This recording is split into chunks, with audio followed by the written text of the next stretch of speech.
Do do do do do. Oops. There we go. I don't know. This was totally unplanned, totally unannounced, totally nobody knows that I'm doing it. Totally people who follow will get the notification on Facebook, and those who have rang the little bell after subscribing on YouTube, they'll get a notification. But other than that, I don't think anybody knows that I'm doing a show tonight because it's been, I think, almost 2 months. And given that the show was supposed to be happening every other week, it feels like an eternity. So I'm thinking, though, I've probably missed 3 shows. So probably a little, or 4 shows. I don't know. It's been a long time, you guys, and I apologize for that. Life has been crazy busy lately.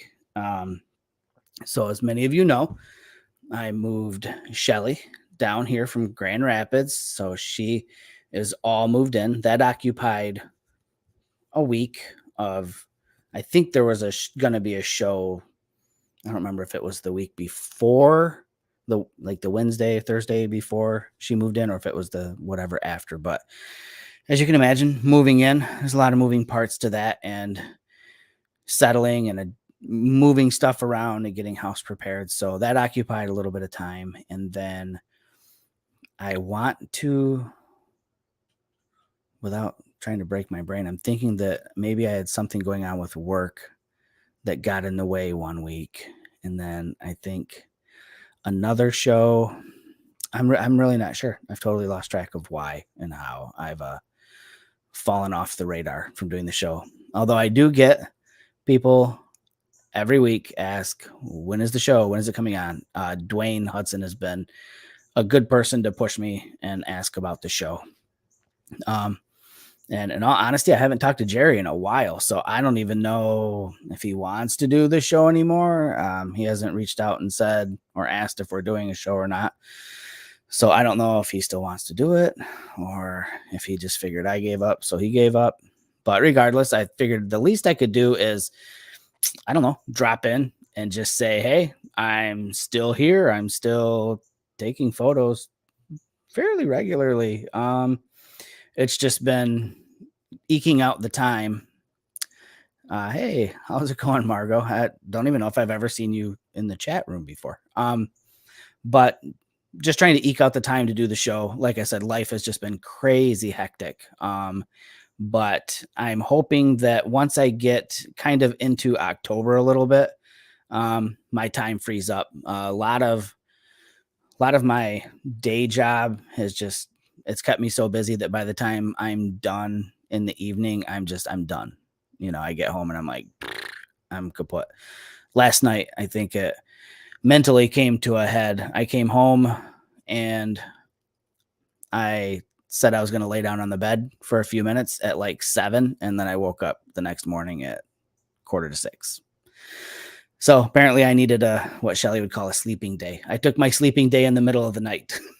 So I eked out like an extra, probably 3 or 4 hours of sleep last night and slept like a ridiculously long time. But with all that being said, I think a lot of my work stuff is kind of getting caught up. So should be able to get back to this on the regular. I'm not trying to make excuses, but I'm 100% making an excuse for why. So I can talk a little bit about some of the things that I've been up to as far as photography goes and some things I've got planned for the future. Some trips that I could potentially use for like photo workshop scouting. I'd like to really get back into that. COVID broke that. I took a trip kind of in the middle of COVID with Mark Miller to Oregon. The whole point of that was twofold. One was to visit, having never been to the Oregon coast before. And the second one was also to scout for a future workshop. And, like I said, COVID just kind of got in the way of workshop plans and stuff like that. But I think I'm going to start doing some workshops next year. It's funny. I was literally telling Shelly, sitting over here on the couch, telling her that a week ago, maybe, that I'm going to not do anything next year. I'm keeping next year open for me, but I think I would like to squeeze in one workshop next year. And if I do workshop next year, It's going to be a lot smaller scale. I'll probably just have like 3 people on it, and that's it. Attendees, and that's it. And then I can just hyper focus on the 3 people that I've got. In the past, I've done workshops with Mike, and I've done them with Mark and other people, and they're fun. It's easy to lose track of where everybody's at with their photography, what's going on, and guiding and stuff like that. So I think moving forward, I'm going to change my MO and just make them very, very, very personalized, very small. And Shelly will probably be with me, I'm guessing, on these to help as well. But I figure if there's 3 attendees and 2 of us there, it'll be a lot more fun, a lot more personalized. So keep your eyes open for that one. So again, like I said, I have been out shooting lately. It's been a mixed bag of things that I've been out shooting. I honestly wasn't really prepared to share photos, and I'm just kind of ad-libbing this whole damn show. So I'll gather up a couple photos here just to talk about some of the things that I've been shooting, and then talk about some things that I've got planned for the upcoming year and the rest of this year as well. So let me queue up some of those really quickly here. I apologize, I didn't have this ready at all, but hey, that's just how we do it sometimes here. Man, I'm trying to remember. Hell, it's been so long since I've done a show. I don't remember the last bit of content that I even shared with everybody. So that's kind of where I'm running into this little sticking point here with getting some stuff prepped. But here we go. I'll just grab like 4 or 5 pictures that'll kind of summarize what I've been up to lately. And I guess while I'm getting all those around, if you're friends with me on Facebook, you've probably seen I'm having like a huge gear sale this weekend. And it's funny because the last time I talked about selling gear, some what do I call this person? Well, hell, I'm not sponsored by anybody anymore. I don't have to worry about what I say. I've been watching a new series on Hulu called Reservation Dogs. Highly recommend it. And one of the things that they say on that show is they call people a shit ass. And so anyways, last time I talked about having a camera sale, some shit ass basically was dogging me because I was peddling my junk on people. So to that guy, wherever you're at, this show's not for you, buddy. So anyways, as you know, I've got like a crap load of gear and it just sits on shelves and collects dust and it's stupid, and decided that it was time to move it. So Shelly said, why don't you have a sale and have friends come over that live in the area, and offer them great deals on stuff. So that's what I'm doing. Having like a huge sale on Sunday. If you live close enough to where I live in Michigan, find me on Facebook and find that post, and you can see what all I've got for sale. Got a decent amount of stuff for sale, and I'm literally just telling people, just make me a reasonable offer, and so far I've had several people just kind of chime in and say, hey, will you take this for that? And they were reasonable offers, and I said yes. So there'll still be plenty of gear come Sunday for sale. Whatever doesn't get sold at that sale, then I will consider shipping outside of the state. I just wanted to avoid the headache of packaging crap up, sending it. What if something happens en route? Now somebody's going to be pissed and say that I sold them something that was broken. And for those who commented on Facebook, and don't worry, none of the things that I'm selling have been in a lake or a river or a pond or anything like that, because, I've had that happen a couple of times in the past. So here, let me do a quick photo share. Just talk about some of the stuff that I've been shooting lately, and then I can just kind of jump into what I am looking forward to for the next year. So we'll just start off with this. Again, Shelly moved down here, and she, on her commute to work in her new job in this new area, of course, she's going to find like this massive sunflower field literally like 10 minutes from my house that I never knew was there. I probably would have never found it. So, so she took me over there to see where this was at. And I decided to go back on another trip as well and meet up with an old photography friend of mine, David Bostador, who I haven't seen in a long time. And he was just literally a day away from going and getting a major spinal surgery done.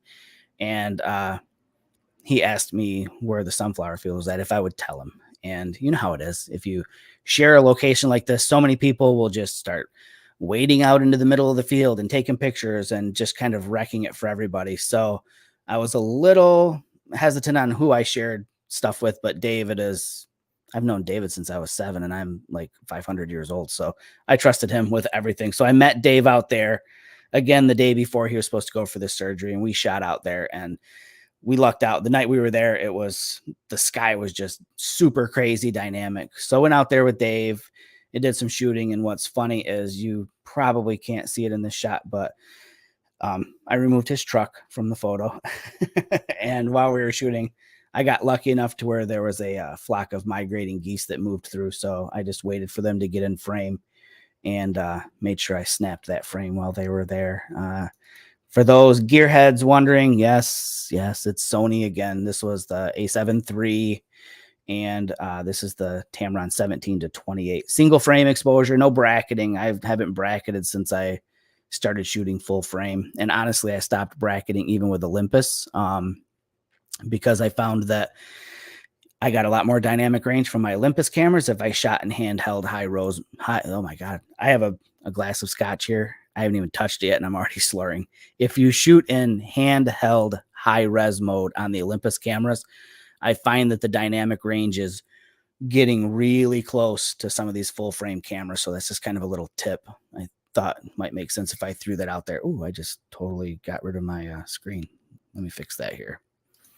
So yeah, again, single frame, of course, a lot of post-processing in this one as well. Tone down the sky a little bit, make it a little more dramatic.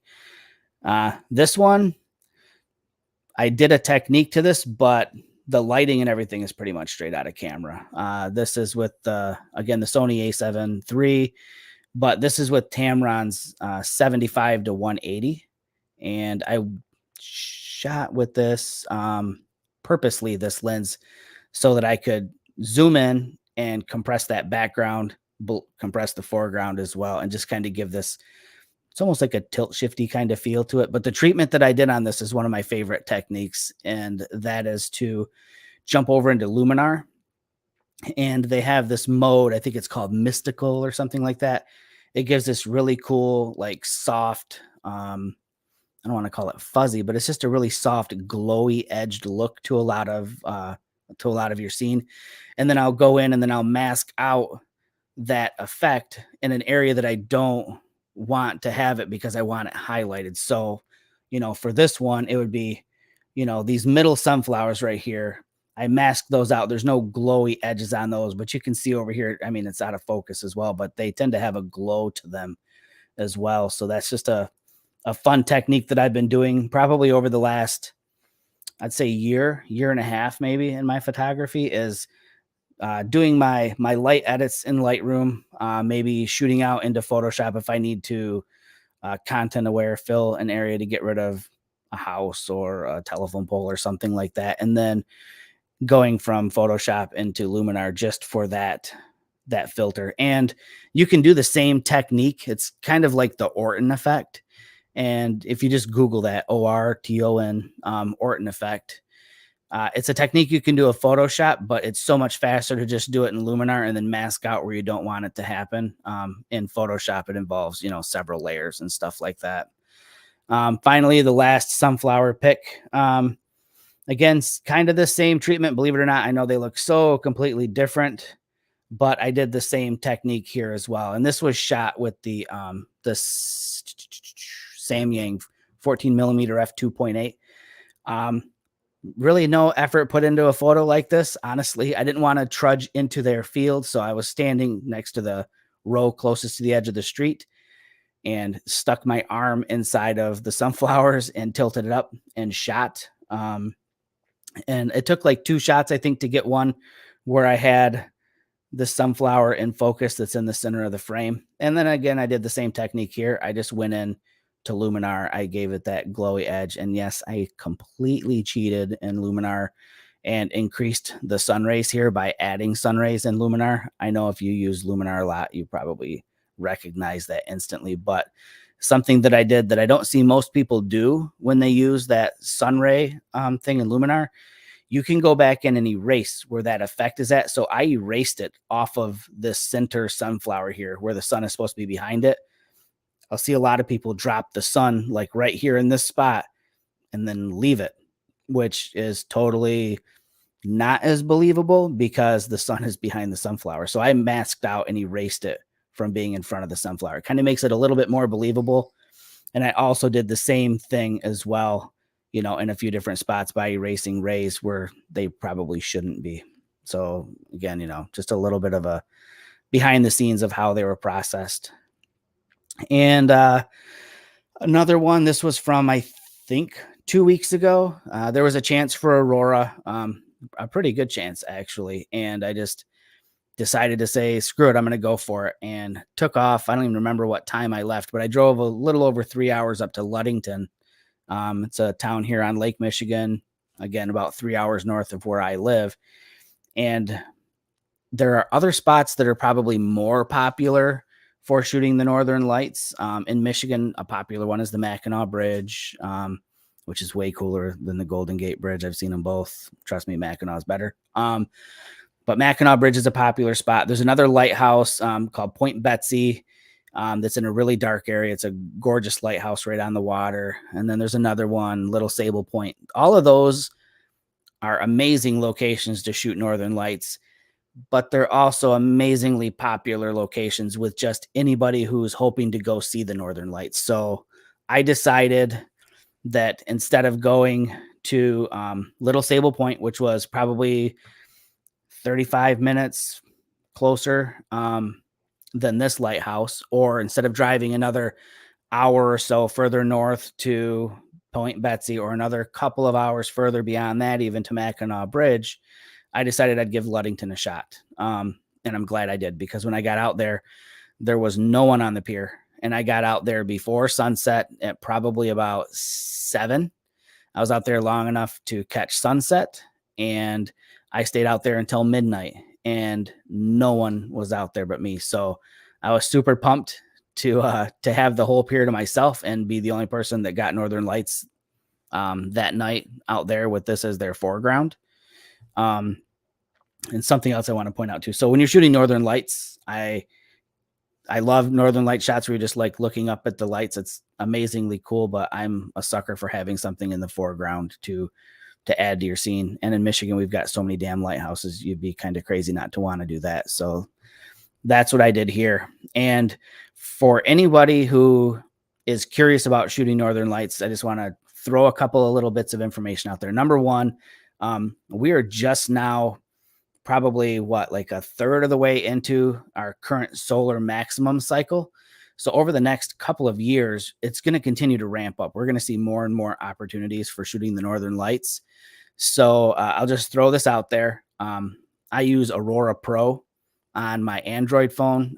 There are a million apps out there that you can download. I would just recommend getting one of those apps. And if you're about as far north as Michigan or further north, you can set alerts up in all of those apps to be alerted when there's a chance to see them. And one of the things that you can do, one of the criteria that you can set for that is this KP number, the KP index. If you live, I'm going to say Michigan northward in the United States, and you get one of these apps, set your app to notify you if the KP is going to be 5 or higher. Okay. Once you get south of Michigan, you're really going to have the KP at like 6 or 7, and that's not common. But entering into the solar maximum, once we hit the peak of that, there's potentially opportunities further south than Michigan, getting down into like Virginia, Kentucky, areas like that, if you can get into a dark area. So again, download an Aurora app, set it up to alert you, KP of 5 or higher, and you'll at least have a little bit of a head start. The media is going to tell you, oh my God, massive solar flare heading towards Earth, blah, blah, blah, blah, blah. Be ready to go. Okay, that's great. Be ready to go. You're always going to want to be ready to go. But there's some things that go along with that. Number one, when they list the times when they figure that this is going to impact, the majority of the time is listed in UTC. And I still don't have my head wrapped around I can't do the mental math, honestly, still in converting UTC to my local time. So I just go to Google And if it says it's going to be at like, 1700 UTC, I just type in 1700 UTC to EST, Eastern Standard Time, and Google will convert it. So then I know. So if it's supposed to arrive at whatever, universal, whatever UTC stands for, then I know what time that is in my time zone. So keep that in mind. Lots of times you'll see it might say it's going to arrive on, we'll say, October 17th. Well, October 17th, it might be October 17th at 1 a.m. So that's where knowing the universal time code, I think that's what it stands for. Knowing how to convert that will really help you make sure you're in the right spot. Because if you see October 17th, it might be arriving at 1 a.m. that morning and you're going out the night of October 17th and you're not going to see anything because it already came. So bear that in mind. Looking at aurora forecasts can be super confusing. I already gave you one number. That's the KP.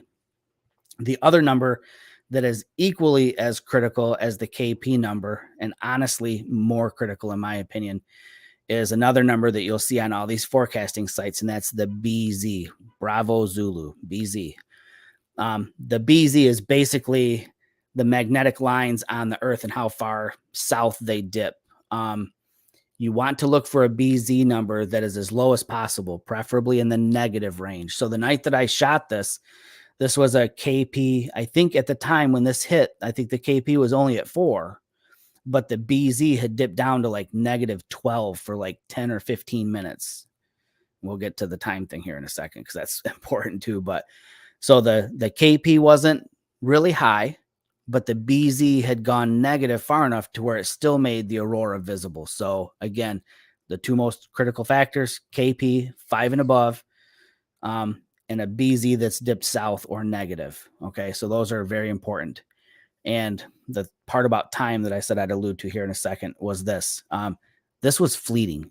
I drove 3 hours. I sat out there for 5. I shot for 10 minutes, maybe 15. And then it was done. It was done for the whole night. That was it. Pack it up and go home. Now, so with that being said, you just kind of want to be prepared. Obviously, this is a longer exposure shot, but this wasn't super long. This was like, I think 8 or 9 seconds. You can do longer exposures. A lot of it's going to be dependent upon, the ambient light and things like that. You always want to be aware of not overexposing your foreground and things like that. So, and because I wanted some depth in this, I wanted to be able to have my lighthouse in focus, but I also wanted, enough depth of field for me to have the aurora show, those pillars and all that. So it's crispy enough. You'll see a lot of places tell you shoot wide open, blah, blah, blah, whatever. I actually stopped down a little bit and I bumped up my ISO more. Again, kind of a perk of full frame because this was shot on the Sony A7 R3. One of those perks of the full frame sensor allowed me to just jack up the ISO higher probably than I would have normally, which meant I didn't have to shoot wide open, which meant I had a little more depth of field, which meant I was more likely to get more in focus. So this shot, I think, is shot at like f4.5 and ISO 3200 or 6400, but not for very long. It's just like 8 or 9 seconds, whatever it took to expose the foreground here.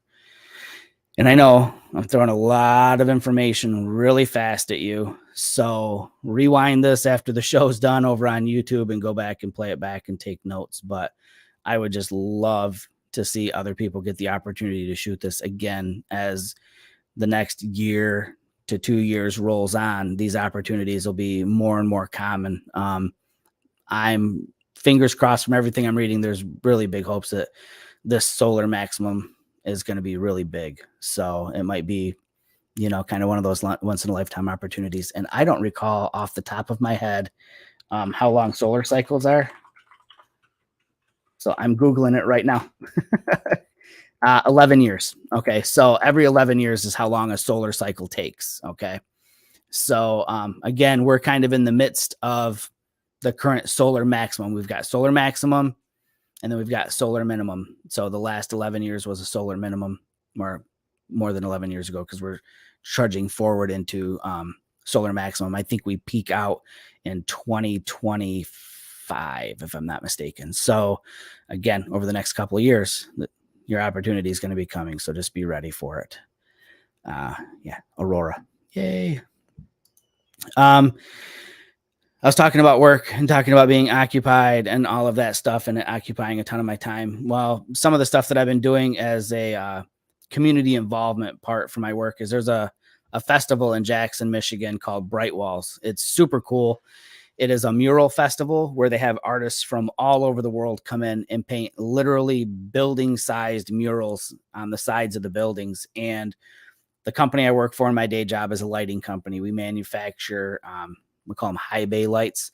They're lights that would go like up in the ceiling of like a big factory or a big warehouse or a big box store like a Menards or something like that. Actually, I mentioned Menards specifically because we light all of their interior and exterior lights. So as part of the community involvement, we are like one of the big sponsors for that show, and we provide lighting for the tents that get set up during the show, and we provide floodlights for the artists so they can paint at night. And then after the show is done, we provide lighting that gets mounted on all the buildings so all of the art can be illuminated at night as well. So long after the festival is done, the work that my company and I put in endures for years. So it's pretty cool. As part of that, I spent last weekend 2 nights in a row attending the event because they also have performances there. They have bands come in. They had, I don't know, just a couple of really fun groups come in. So I got to do a little bit of concert photography and walk around and do all that. So that was what I was doing last week. And so that was a reason I wasn't doing a show last week, because I was helping hang lights and set up lights for this event. And then on the weekend, I was going to do that. So I've been pretty tied up.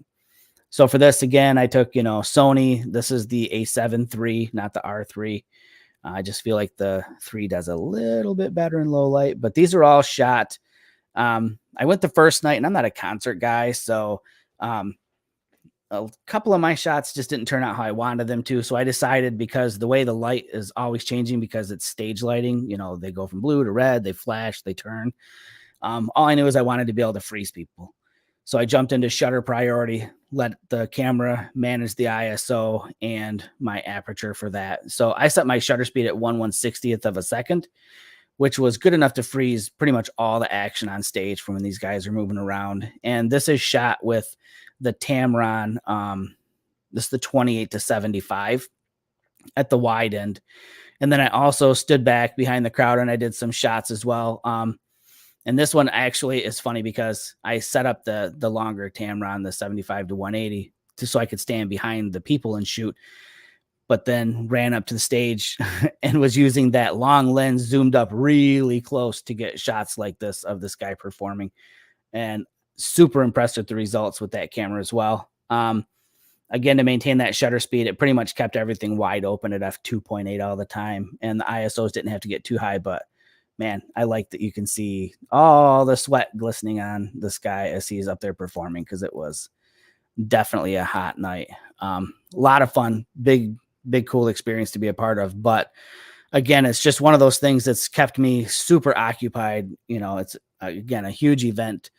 Probably 30,000 people over the course of the weekend attended it. And I had weeks of preparation planning, for what products we were going to use there, and then also getting down there and helping set up. So, again, more excuses as to why the show hasn't been going on, but kind of getting towards the end of what I would consider like a really busy period. I've got a couple of trade shows coming up. One, I think, in like 2 weeks, and then another one like 2 weeks after that one that I have to travel for. But once I get past those, I'm kind of back to a normal life. I've got a fun trip coming up.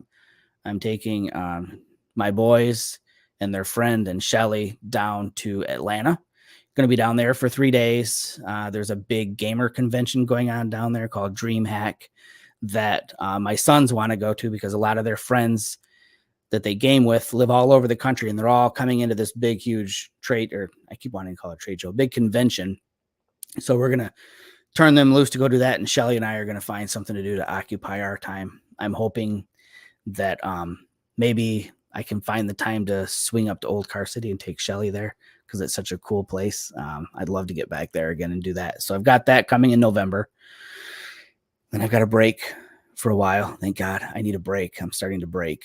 And then I'm taking the family to Maui for a week. I would love for that to be a scouting location for a workshop. If I've got people who would be willing to fly to Maui for a workshop, just let me know in the comments or get a hold of me on socials, And maybe that's next year's workshop. Maybe Shelly and I go back to Maui for a week and meet up with some of the listeners or viewers and just do a personalized workshop on Maui.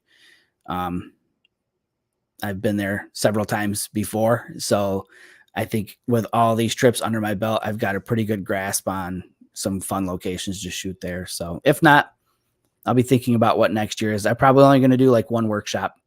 So also keep that in mind. Again, it's going to be super small, probably just 3 attendees. So it can be very personalized and in depth. And I'm going to do it how I've always wanted to do a workshop.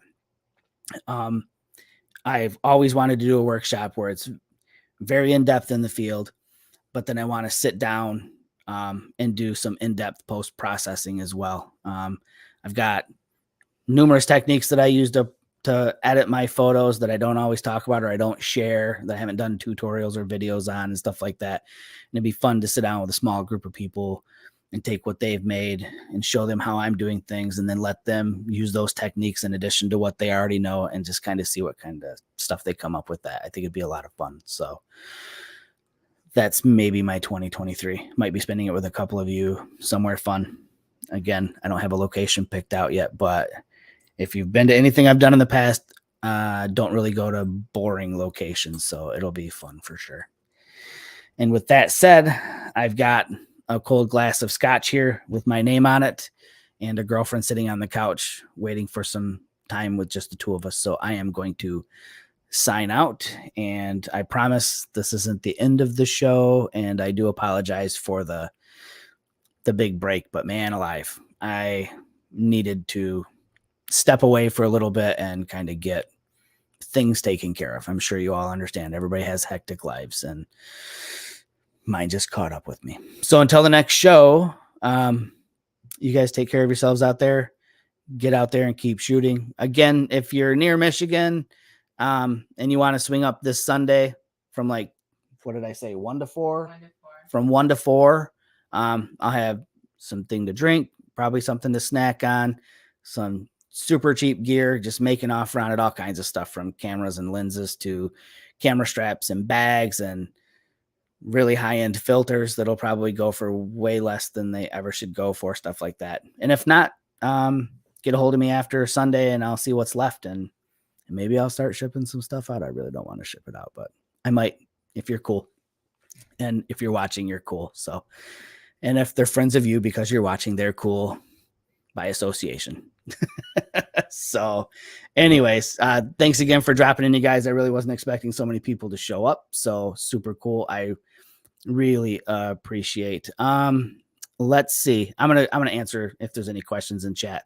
I'm sorry, I've been ignoring it. So let's see. I appreciate all the nice comments. Thank you. And if you like the stories behind the photos, I will definitely do that more. I probably should. I know in the past 8 years or 9 years or however long I've been doing this podcast, lots of times it's just a photo and then these are the settings, blah, blah, blah, go on. I'm going to try and change that a little bit more, go a little bit more behind the scenes, not just with settings, but maybe with, the why and the how as well. So let's see. Thank you for the compliment on the Aurora shot. I appreciate it. It's funny because I thought it wasn't going to happen. I kept checking my app and was about ready to give up. And I was going to take a cell phone photo of my tripods with my camera sitting on it. And I was going to send it to Shelly, and my Google Pixel, like the iPhone, also has like a night mode. So I started the exposure and then I could see all these pillars of light. And I said, holy shit. And I put my phone down and I looked and I could just see these faint pillars on the horizon. I ran up to my cameras and started exposures, and that's when I got that. So it was pretty cool. Let's see. So Margot, if we go to Old Car City, it's not too far from your house. I didn't know it was that close to your house. I'll definitely message you and I will let you buy us a drink for sure. I only know of one place across from Old Car City to get a drink, so maybe there. So again, until the next show, you guys take care, get out there, keep shooting, and stay in touch with me. Pester me like Dwayne does. Dwayne says, hey, are you going to do the damn show or what? I'm honestly 50% doing it because of him, 50% because of Shelly tonight. So love you all. Take care. See you guys.